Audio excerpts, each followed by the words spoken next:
Divorce ले रहा है कि हस्बैंड का डाइवोर्स अफेयर था, या मेरी वाइफ का पहले से अफेयर था, या मेरे हस्बैंड पहले से शादीशुदा थे, या मेरी वाइफ पहले से शादीशुदा थी, बिना बताए शादी हो गया। इसमें तो लड़का और लड़की दोनों पीस रहे हैं, जैसे कि आप अपनी भाषा में बात कर रहा हूँ तो पीस रहे हैं लड़का लड़की दोनों। लेकिन जहाँ तक मुझे समझ में आ रहा है कि इस सब केस में, ये जो भी केस चल रहा है इसमें कहीं ना कहीं उनके पेरेंट्स का भी थोड़ा सा गलती है। पेरेंट्स को भी इस चीज़ को समझना चाहिए कि अगर मैं अपना लड़का का शादी करने जा रहा हूँ या लड़की का शादी करने जा रहा हूँ, तो मुझे ये सारे चीज़ों के बारे में प्रॉपर इंफॉर्मेशन होना चाहिए। चाहे शादी कोई भी लगा, या मैरिज ब्यूरो के थ्रू आप रिश्ता देख रहे हैं या अपने रिलेटिव के थ्रू रिश्ता देख रहे हैं। मस्ते प्रणाम, मैं पंकज और आप देख रहे हैं पंकज.com। जैसे कि आप सभी को पता है कि हमारी कंपनी मैरिज ब्यूरो यानी कि शादी के रिश्ता बताने का काम करती है। हम लोग 2020 से लेकर अभी तक मार्केट में काम कर रहे हैं, तो लगभग 2020 से लेकर अभी तक 1772 प्लस शादी हम लोग ने करा चुके हैं। हम लोग basically second marriage, first marriage और फिजिकल डिसेबल पर्सन के लिए काम करते हैं। बट आज मेरा वीडियो बनाने का उद्देश्य ये है कि बहुत सारे हमारे पास ये सेकेंड मैरिज का केस आ रहा है, जिसमें सेकेंड मैरिज में मैक्सिमम डाइवोर्स का केस आ रहा है। डाइवोर्स का जो भी हमारे पास केस आता है, हम प्रॉपर इंक्वायरी करते हैं, कस्टमर से बातचीत करते हैं, समझते हैं चीज़ को कि क्यों डाइवोर्स हुआ। क्योंकि डाइवोर्स वाले केस में किसी को रिश्ता बताना भी थोड़ा सा मुश्किल होता है, क्योंकि कोई भी पार्टी प्रॉपर इन्फॉर्मेशन नहीं लेता है। अगर किसी का डाइवोर्स हुआ है तो वो प्रॉपर इन्फॉर्मेशन आपको नहीं दे पाएगा कि क्यों डाइवोर्स हुआ, इसकी गलती था या पार्टी की गलती था, जो भी चीज़ है। लेकिन इन सभी चीज़ों में एक कॉमन चीज़ निकल के आता है कि मेरा जो शादी हुआ था, मेरे हस्बैंड का पहले से कहीं अफेयर है या अफेयर था, जिसके वजह से हम लोगों ने डाइवोर्स ले लिया। मेरे हस्बैंड का पहले से वो शादीशुदा था, जिसके वजह से हमें डाइवोर्स लेना पड़ गया। तो ये जो कॉमन चीज़ है ये और ये जो डाइवोर्स हो रहे हैं ना, मैक्सिमम शादी के 2 महीना, 3 महीना, 6 महीने के अंदर डाइवोर्स हो रहे हैं, जिससे कि लड़का और लड़की दोनों का लाइफ में थोड़ा सा प्रॉब्लम हो रहा है। क्योंकि सेकंड मैरिज में आप समझ रहे हैं कितना प्रॉब्लम आता है।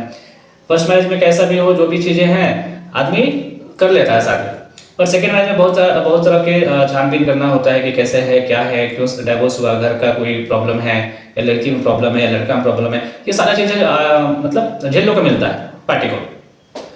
तो हमें जहाँ तक समझ में आ रहा है कि कस्टमर आजकल डाइवोर्स ले रहा है कि हस्बैंड का डाइवोर्स अफेयर था, या मेरी वाइफ का पहले से अफेयर था, या मेरे हस्बैंड पहले से शादीशुदा थे, या मेरी वाइफ पहले से शादीशुदा थी, बिना बताए शादी हो गया।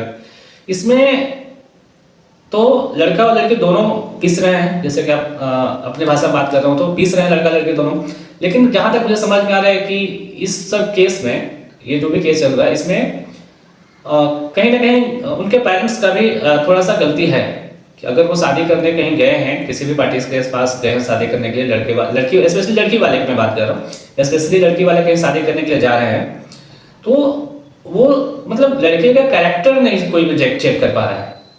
बस लड़का दिख रहा है कि लड़का कमाने वाला है, अच्छा पोस्ट पे है, अच्छा जॉब कर रहा है, घर परिवार बढ़िया है, शादी करने के लिए एग्री हो जाता है। जो भी कल्चर चल रहा है, गिफ्ट वगैरह का वो अपना जो भी डिसाइड करके अपना शादी वो लोग कर रहे हैं। बट एक्चुअल लड़का का कैरेक्टर कैसा है, ये जांचना, ये जांच परख करना बहुत जरूरी आजकल के मार्केट में चल रहा है। क्योंकि आजकल डाइवोर्स मैक्सिमम इसी वजह से हो रहा है। हमारे पास बहुत सारे कस्टमर भी आ रहे हैं इसी वजह से कि डाइवोर्स हो गया है, अफेयर है, जैसे मैंने आपको बताया।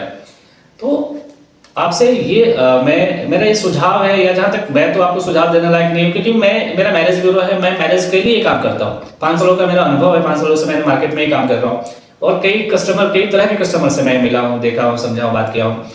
तो जहाँ तक लड़की की शादी की बात आती है, तो आपको कुछ बातों का ध्यान रखना बहुत जरूरी है। आजकल के शादी में, आजकल के शादी जो रिश्ता लग रहा है, इसमें कुछ चीज़ों का ध्यान रखना बहुत जरूरी है।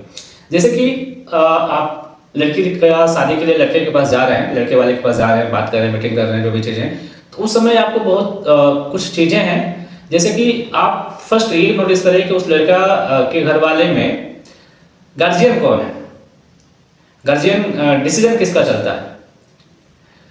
जिस घर में लेडीज डिसीजन लेती है, जिस घर में लेडीज का ही चलती है, भाई लड़का का माँ जो बोलेगी वो होगा, या लड़का के माँ से डिसीजन करके बताएंगे, जो भी चीज़ें हैं, तो यहाँ पे थोड़ा सा आपको सोचना पड़ेगा कि ऐसा क्यों। क्योंकि अभी देखिए, मैं इसका खिलाफ नहीं हूँ कि फीमेल को बराबर का हिस्सा नहीं मिलना चाहिए, बराबर का ये अधिकार नहीं मिलना चाहिए, मैं इसका खिलाफ बात नहीं कर रहा हूँ।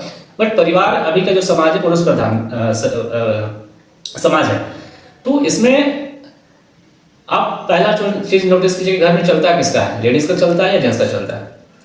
दूसरा आप ये देखिए कि घर परिवार में आस-पास में क्या है, कैसा माहौल है, उसके घर पे हम गए हैं अपना रिश्ता लेकर, तो उसके जो भी हम लोग गोतिया समझते हैं गाँव में, गाँव समाज में गोतिया समझते हैं कि गोतिया वाले आए हैं कि नहीं आए हैं, या पटीदार उसका आया है कि नहीं आया है, मतलब स्वागत के लिए या बातचीत करने के लिए। दूसरा ये, अगर पटीदार नहीं आया है तो समझिए कि भाई परिवार में कुछ प्रॉब्लम है या नेचर में कुछ प्रॉब्लम है। तीसरा चीज़ ये होता है कि लड़का से आप सामने से मिल रहे हैं, सामने से देख रहे हैं, तो उसका प्रॉपर इन्फॉर्मेशन लें।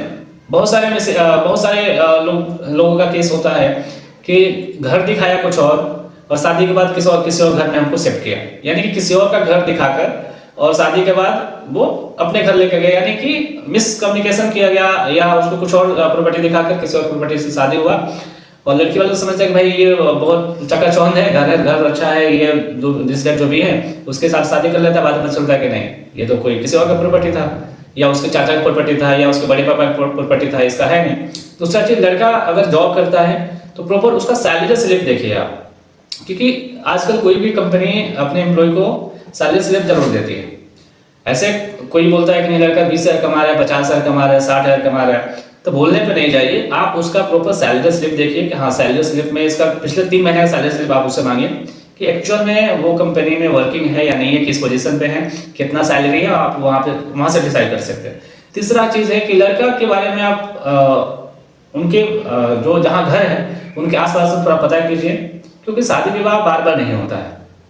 पता कीजिए कैसा उनका नेचर है, कैसे रहन सहन है, क्या है नहीं है, तो ये सब भी आपको बहुत ज़रूरी है। चौथा चीज़, आप लड़के के बारे में प्रॉपर, आजकल इतने सोशल मीडिया चल रहे हैं, आजकल इतने सारे चीज़ हैं जिससे आप पता कर सकते हैं नेचर कैसा है, कैरेक्टर कैसा है, तो आप उसमें आप देखिए। यानी कि मेन चीज़ ये है कि पेरेंट्स को भी इस चीज़ को समझना चाहिए कि अगर मैं अपना लड़का का शादी करने जा रहा हूँ या लड़की का शादी करने जा रहा हूँ, तो मुझे ये सारे चीज़ों को बारे में प्रॉपर इंफॉर्मेशन होना चाहिए। चाहे शादी कोई भी लगे, या मैरिज ब्यूरो के थ्रू आप रिश्ता देख रहे हैं, या अपने रिलेटिव के थ्रू रिश्ता देख रहे हैं, या किसी के थ्रू भी आप रिश्ता देखने गए हैं या बातचीत करने गए हैं, तो ब्लाइंड बिलीव करना ये आजकल के दौर में बिल्कुल मूर्खता है। आप खुद से पता करें, चाहे कोई भी रिश्ता बताए, मैरिज ब्यूरो बताया, रिलेटिव बताया, या खुद से आपके फ्रेंड बताया, जो भी चीज़ें, आप ब्लाइंड किसी पर बिलीव ना करें। हम लोग एज ए मैरिज ब्यूरो हम भी बोलते हैं आपको कि हमारे ऊपर भी ब्लाइंड बिलीव ना करके हम आपको कोई भी रिश्ता बताया तो आप आंख बंद करके वहाँ शादी कीजिए, बिल्कुल नहीं। आप प्रॉपर खुद से इन्वेस्टिगेशन कीजिए, खुद से जांच पड़ताल कीजिए। अगर आपको खुद सेटिस्फाई लगे तो ही आप अपने लड़का का या लड़की का शादी वहाँ कीजिए। अगर आपको लगता है कि नहीं पार्टी ठीक नहीं है, या कुछ नेगेटिव 100 में से 1% भी आपको नेगेटिव मतलब नजर आता है, या कोई बताता है, या आप जांच पड़ताल करते हो उसमें आपको निकलता है, तो आप प्लीज आप अपने लड़का का या लड़की का शादी नहीं करें। अगर आप शादी कर देते हैं इग्नोर करके कि चलो शादी विवाह में 1% नेगेटिव चलता है, फ्यूचर में आपको आपके बच्चों को ही प्रॉब्लम उठाना पड़ेगा, और फ्यूचर में फिर वही आप कोर्ट कचहरी का चक्कर, डिवोर्स, फिर रीमैरिज। तो इससे बेहतर है कि आप खुद से सतर्क रहें, चीज़ों को समझें, और आप खुद से पता लगाएं जो भी चीज़ें हैं, उसके बाद ही शादी करें। तो आज की वीडियो में इतना ही, फिर हम लोग मिलते हैं अगले वीडियो में। तब तक के लिए नमस्ते, प्रणाम, जय बिहार, जय भारत।